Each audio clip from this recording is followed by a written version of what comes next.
All right. The idea of a unitary executive relates to prerogative power, which was the subject of my previous little mini lecture. It's really a theory of executive authority, and debates surrounding the unitary executive theory were particularly hot during the administration of George W. Bush from 2001 to 2009.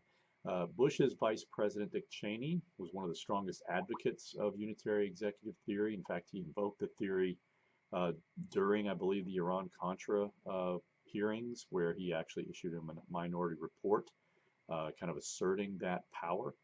And a number of high-level appointees at Bush's Department of Justice under Bush held similar views.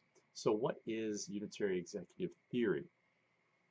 In simple terms, the argument is that as head of the executive branch, the president controls all agencies within the executive branch. Indeed, from a Unitarian perspective, the president's authority is such that neither Congress nor the courts can restrict or modify what presidents can do related to executive agencies.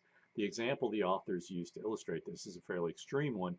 What were the so-called torture memos that were drafted by then DOJ Office of Legal Counsel lawyers named Jay Bybee and John Yoo. The memos used executive theory to argue that the president could ignore federal statutes prohibiting torture of suspected terrorists, and that Congress had no oversight authority, nor could Congress stop torture so long as the president deemed torture to be necessary.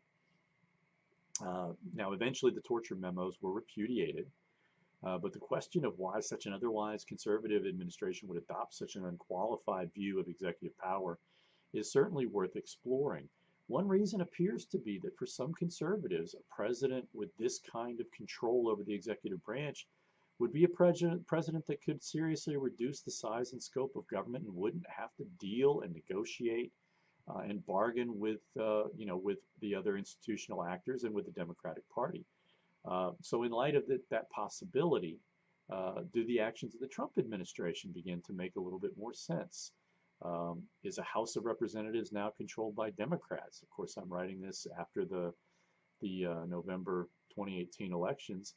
Is the House of Representatives now controlled by Democrats likely to change the Trump administration's behavior? Something to think about.